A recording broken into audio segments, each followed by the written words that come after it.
दोस्तों अस्सलाम वालेकुम। इस वक्त मैं मौजूद हूँ कोئٹہ के मेज़ान चौक में, जहाँ पे मरकज़ी इज्तिमा जारी है ये नबी के सिलसिले में।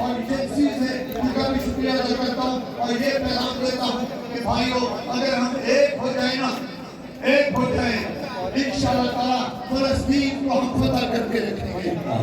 इस वक्त ये जो मिलाद पाक है ये यकजहती की निशानी है, और यकजहती की निशानी एक होकर हम निकलेंगे तो पूरी दुनिया के मुसलमान ये पैगाम देंगे कि हम आज को रखते हैं, दरिया में छोड़े हमने, बात में दौड़ा दिए पूरे हमने बाकी रवाना सैयद हबीबुल्लाह शाह चिश्ती दावत बरकातुहु रूहानिया हमारे यहाँ सुन्नत के मरकज़ी उलमा ये नसीहत फरमाएंगे, दुआ फरमाएंगे। इस खुली हालत में ये तशरीफ लाए हैं।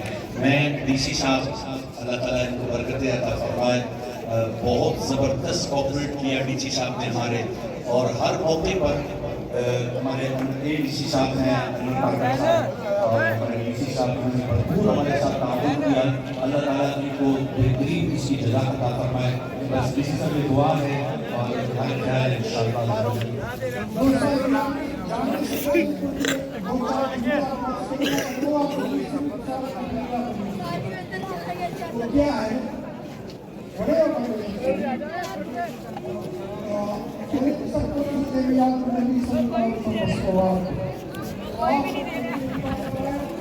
उलमा जो चादर तय कराए, पुलिस वाले वजीफे कराए, सिक्योरिटी वाले वजीफे कराए, उनके बगैर